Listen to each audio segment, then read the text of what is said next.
lucunya orang muslim itu dibanding dengan agama-agama yang lain, semua orang muslim sudah tahu, dan ini mungkin jadi kayak kelemahan ya bagi orang-orang muslim. Beberapa orang muslim dianggap sebagai kelemahan karena Islam itu adalah agama yang paling banyak aturan.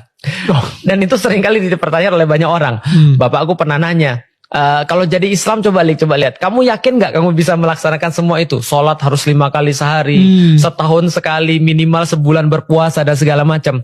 Tapi kalau kita lihat daripada sisi habits, habits itu memang minimal. Ada penelitian katanya 21 hari. Ada yang katanya 30 hari, ada yang katanya 90 hari yang lebih ekstrim, tapi paling dikit 21 hari. Dan Ramadan itu membentuk habits dalam 30 hari. 30 hari, contoh misalnya, ini kita bicara tentang habits aja dulu.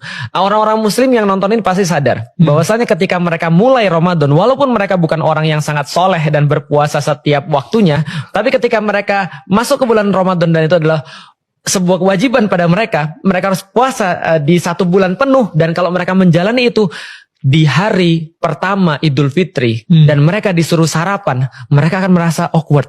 Ini gue boleh gak sih makan? Padahal ini bukan puasa lagi. Ini awkward. Kenapa? Karena mereka sudah bentuk dalam waktu 21 hari. Islam itu adalah agama yang paling banyak bentuk habits orang. Yet Islam yang paling banyak justru menunjukkan Muslim yang paling banyak justru menunjukkan perilaku yang tidak baik. Kenapa? Berarti kalau kita balik lagi ke metode perubahan yang disampaikan oleh Allah, tugasnya Rasul berarti ada 4, ada yang miss di sini. Apakah mereka miss di logiknya? Ataukah mereka belum merasa humble dan mereka tidak merasa bahwa mereka itu lemah sehingga harus kemudian ikut perintah Allah? Ataukah kemudian mereka tidak mengikuti motoriknya dengan bagus sehingga tidak mendapatkan behavior? Karena ini adalah sesuatu yang berkelanjutan. Nah ini problemnya. Nah mengenai aku, ketika aku masuk Islam, banyak sekali habitsku yang berubah. Kalau Felix Show dulu kemana-mana main basket pakai celana pendek, pergi ke kampus pakai celana pendek. Tapi ketika masuk Islam, aku merasa aduh ini kayak riku sekali untuk pakai celana panjang, harus dalam keadaan, kalau dulu kan aku dalam keadaan kering terus, ini harus dalam keadaan basah terus, wudhu dan seterusnya. Ini habits sederhana yang aku akhirnya bisa untuk overcome itu. Tapi ada banyak habits lagi yang harus kita kemudian bentuk. Misalnya tadi tidak boleh berkata kasar, ketemu orang tua, gimana caranya ribut dengan orang tua, tapi suara kita tidak boleh lebih tinggi daripada orang tua. So good.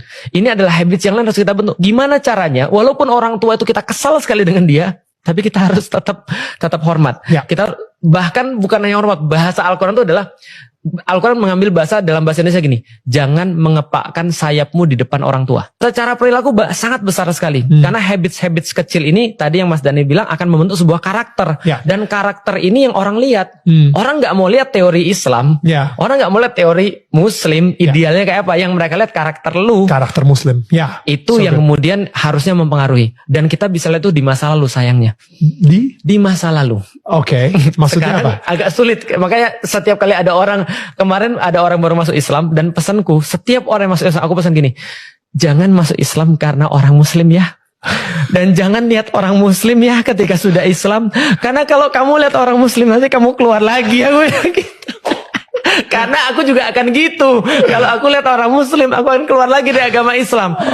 Karena orang Muslim begitu maksudnya. Karena orang Muslim tidak menunjukkan perubahan. Aku sampai sering bilang sama orang-orang ketika aku memberikan kajian pada mereka, aku tanya ya, kalau orang beriman itu ternyata kelakuannya sama dengan orang yang kamu bilang tidak beriman, lantas apa gunanya imanmu itu? Jadi harusnya kan ada perubahan di situ. Ada delta yang terjadi antara orang yang bukan dengan orang yang Muslim.